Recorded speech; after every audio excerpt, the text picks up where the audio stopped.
बिस्मिल्लाहिर्रहमानिर्रहीम। अस्सलामु अलैकुम वरहमतुल्लाहि वबरकातुहू। हाय गाइस, कैसे हैं आप लोग। मैं उम्मीद करता हूँ अल्लाह ताला के करम से आप सब खैर खैरियत से होंगे और अल्लाह ताला आप सबको अपने हिफ्ज़ व मान में रखे। मैं हाज़िर हुआ हूँ आज एक नए नुस्खे, नए मौजू, नए टॉपिक के साथ, जो कि बहुत ही अहम है औरतों के लिए, फ़ीमेल के लिए। ये है हैज़ के बारे में। जिन औरतों को हैज़ बहुत ज़्यादा आते हैं या मेंसेस या पीरियड बहुत ज़्यादा आते हैं, उनके लिए ये ज़बरदस्त टोटका है, ज़बरदस्त नुस्खा है। प्लीज़ बात को आगे बढ़ाने से पहले आप हमारे चैनल को सब्सक्राइब कर दें, लाइक कर दें, शेयर कर दें और बेल के बटन को दबा दें ताकि हर आने वाली नई वीडियो का नोटिफिकेशन आपको मिलता रहे। ये हैज़ की कसरत या पीरियड का ज़्यादा आना या मेंसेस का ज़्यादा आना, उनकी वजूहात, उनका इलाज और उनकी एहतियात, उसके बारे में इसमें बातचीत करेंगे। बात को आगे बढ़ाते हैं। ये औरतों को हैज़ आना अल्लाह ताला की कुदरत और हिकमत शामिल है इसमें।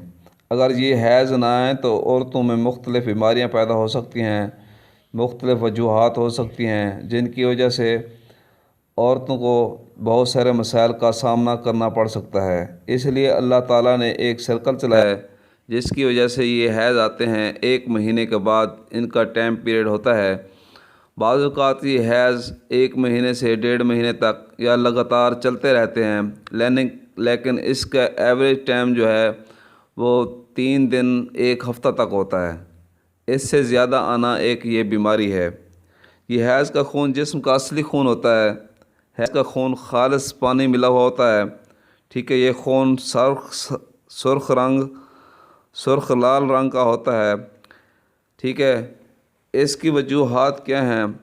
हैज़ ज़्यादा आने की वजह से मरीज़ के सर में दर्द रहता है, चक्कर आते हैं, आँखों के आगे अंधेरा छा जाता है, उसकी वजह से कमर में दर्द रहता है, जिस्म थका हुआ रहता है, इसका HB लेवल कम हो जाता है, मरीज़ का रंग सफ़ेद और जर्दी रंग हो जाता है। ठीक है, बाज़ दफ़ा ये हैज़ इसलिए भी ज़्यादा आते हैं कि यूट्रस या अंदाम नहानी में ज़ख़म हो जाता है या इसकी वजह से अंदाम जहानी या यूट्रस बाहर आ जाता है और ये मर्ज़ हमल के बार बार गिरने की वजह से भी होता है। मरीज़ कमज़ोर और चिड़चिड़ा हो जाता है।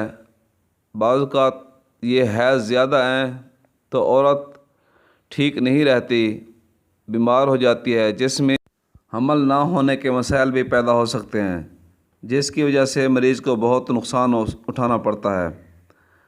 और हैज़ इसमें मुकर्रर वक्त से ज़्यादा आते हैं और ज़्यादा खून जारी होता रहता है। इस अर्ज़े की वजह से मरीज़ इतना कमज़ोर हो जाता है कि उठने बैठने के काबिल भी नहीं रहता और उसका काम करने का जी नहीं करता। इसी वजह से उदासी उसका गले का हार बन जाती है। बाज़ दफ़ा रसोलियों की वजह से रहम में जो रसोलियाँ बनती हैं उनकी वजह से भी खून जारी रहता है, खून ज़्यादा आता रहता है। लेकिन ये वजह ये होती है कि मरीज़ के जिस्म में पोटाशियम क्लोराइड की बहुत कमी होने की वजह से ये खून जमता नहीं है, क्लॉट नहीं होता, जिसकी वजह से ये औरतों के जो टाइम पीरियड है मेंसेस का वो 3 दिन से 1 हफ़्ता होता है, उसमें यूट्रस में क्लॉट हो जाते हैं, उसकी वजह से खून रुक जाता है। लेकिन खून पतला होने की वजह से या वाइट सेल प्लेटलेट्स ना होने की वजह से ये खून नहीं जमता और मरीज़ का खून जारी ही रहता है, जो मरीज़ को बहुत कमज़ोर कर देता है। और ये बाज़ों का तकलीफ़ जो है ये डिप्रेशन की वजह से भी होती है और रहम में सूजन की वजह से भी होती है और रहम में ज़ख़म होने की वजह से भी होती है।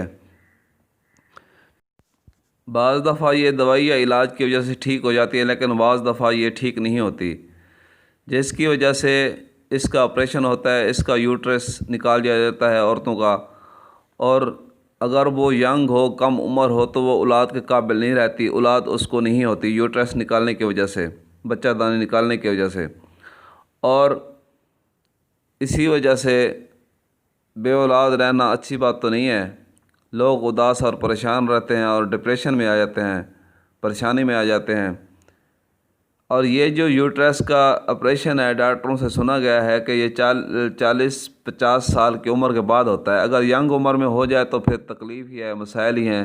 اس کی وجہ سے اور مسائل بھی جنم لیتے ہیں، جس میں گھریلو جھگڑے ہو گئے اور بے اولادی ہو گئی۔ ٹھیک ہے، اس کا علاج بتانے جا رہے ہیں، پلیز آپ کاپی پنسل اٹھا لیں اور نوٹ فرما لیں۔ اس میں احتیاط کیا کرنی ہے؟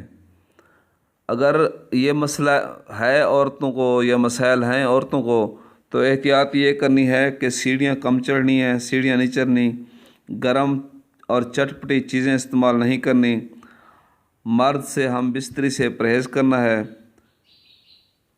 اور زیادہ چلنے پھرنے سے بھی پرہیز کرنا ہے۔ اس میں مریض کو ہوا خوری کرنی چاہیے، ریسٹ کرنا چاہیے، ٹھیک ہے، زیادہ محنت والا کام نہیں کرنا چاہیے، وزنی کام نہیں کرنا چاہیے جس سے مریض کا زور لگے اور یوٹرس پر یا اندام نہانی پر یا رحم پر وزن پڑے۔ یہ کام نہیں کرنا چاہیے۔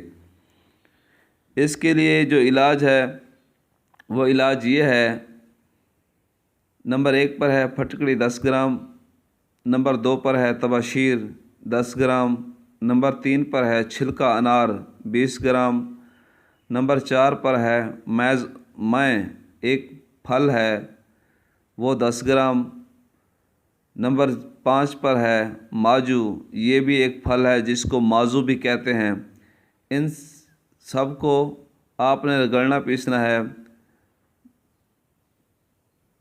پھٹکڑی کے علاوہ پھٹکڑوں کو آپ نے پھولا کرنا ہے، گرم توے پر ڈال کر رکھیں، اوپر آگ جلائیں،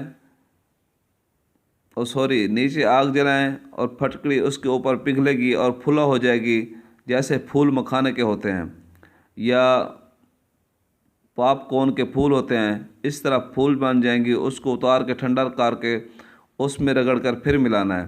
ان سب چیزوں کے وزن کے برابر آپ نے سنگری مصری ملانی ہے۔ اور اس کا استعمال کیسے کرنا ہے، کھانی کیسے ہے؟ صبح کھانا کھانے کے بعد 3 ماشا، یہ دوائی جو بتائی گئی ہے نسخے میں، یہ اور 3 ماشا کشتہ سنگ جڑا اس کے ساتھ ملا کے شربت خشخاش کے ساتھ لینی ہے صبح اور شام کو۔